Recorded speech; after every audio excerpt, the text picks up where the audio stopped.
Act only according to that maxim, whereby you can, at the same time, will that it should become a universal law. Science is organized knowledge. Wisdom is organized life. Morality is not the doctrine of how we may make ourselves happy, but how we may make ourselves worthy of happiness. Happiness is not an ideal of reason, but of imagination. All our knowledge begins with the senses, proceeds then to the understanding, and ends with reason. There is nothing higher than reason.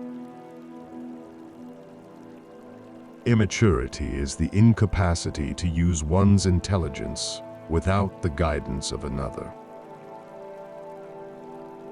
From such crooked wood as that which man is made of, nothing straight can be fashioned. Two things awe me most, the starry sky above me and the moral law within me. To be is to do. So act that your principle of action might safely be made a law for the whole world. I had to deny knowledge in order to make room for faith. Man must be disciplined, for he is, by nature, raw and wild. Always recognize that human individuals are ends, and do not use them as means to your end. Metaphysics is a dark ocean, without shores or lighthouse, strewn with many a philosophic wreck.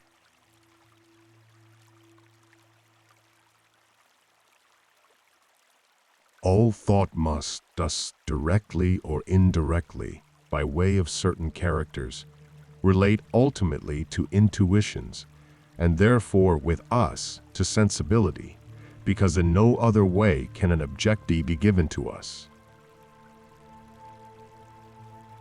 It is beyond a doubt that all our knowledge begins with experience. I had therefore to remove knowledge in order to make room for belief.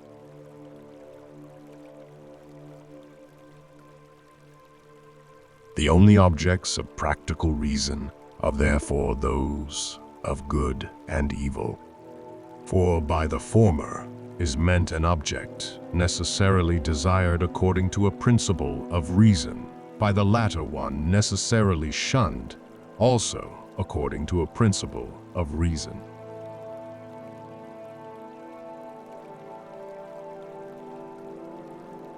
All human knowledge thus begins with intuitions, proceeds from thence to concepts, and ends with ideas. Experience without theory is blind, but theory without experience is mere intellectual play.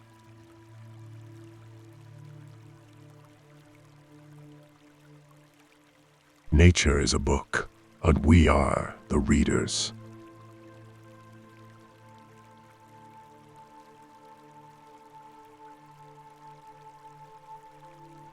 The greatest problem for the human race, to the solution of which nature drives man, is the achievement of a universal civic society which administers law among men.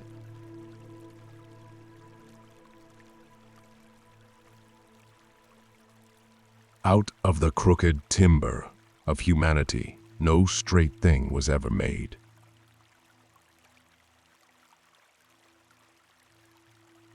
It is not necessary that whilst I live happily, but it is necessary that so long as I live, I should live honorably.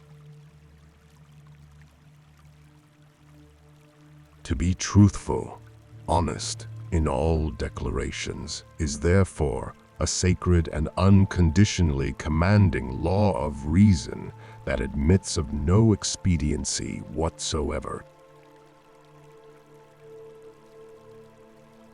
We are not rich by what we possess, but by what we can do without.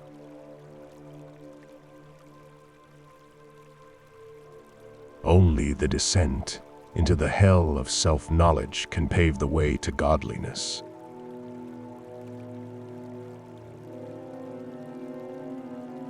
The concept of freedom is the key which explains the phenomena of nature.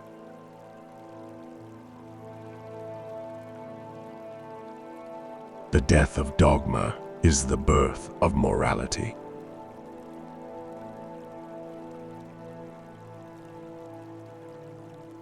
The world is a great book, of which they that never stir from home read only a page.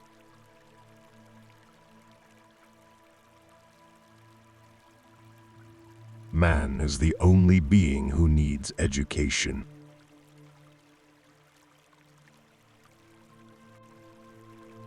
All natural capacities of a creature are destined to evolve completely to their natural end.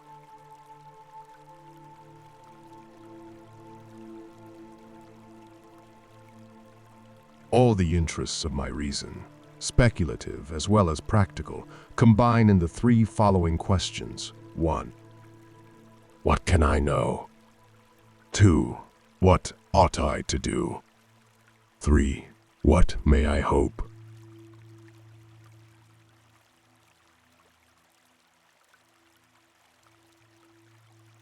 All theoretical sciences come to a stand because they have no aim before them.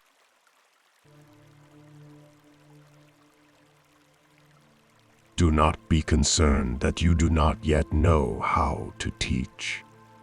Teach as you learn. I do not share the opinion of those who call ethics the doctrine of the summum bonum and give it a predominating influence over the whole system of knowledge. For this concept is based on principles which transcend all use of theoretical reason. Ingratitude is the essence of vileness.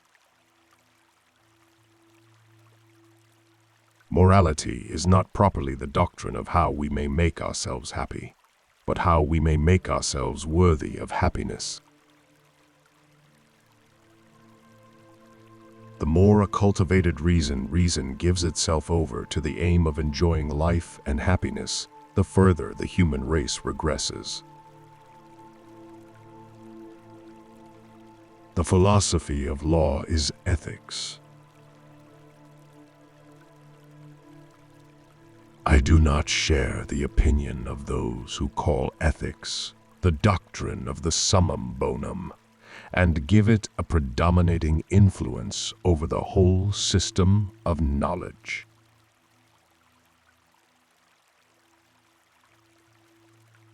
The science of mathematics presents the most brilliant example of how pure reason may successfully enlarge its domain without the aid of experience.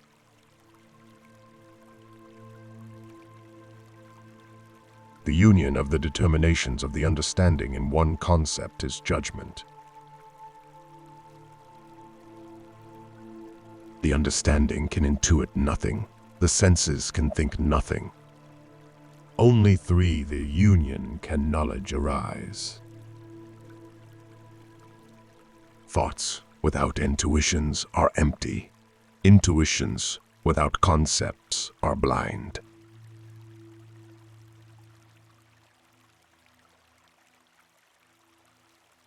Act as if the maxim of your action were to become through your will a universal law of nature.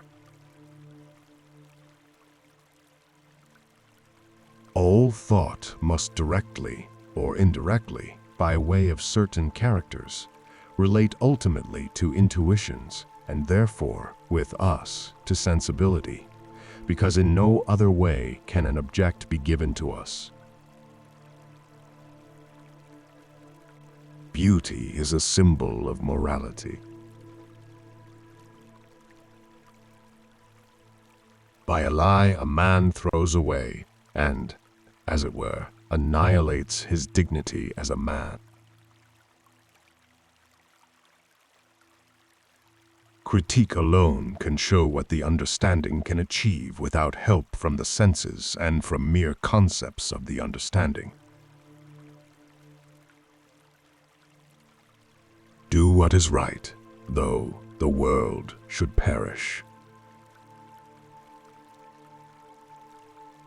Duty, you sublime and mighty name, that dost embrace nothing charming or insinuating, but requirest submission, and yet does not seek to move the will by threatening aught that would arouse natural aversion or terror in the mind.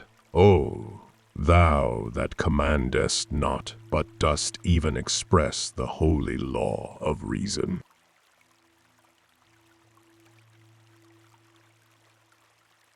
Empirical principles can never serve as a complete foundation for a science, even though they may be broad and numerous.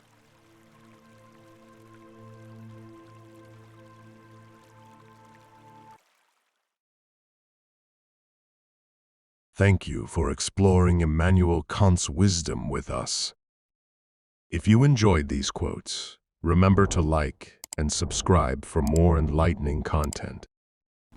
Stay inspired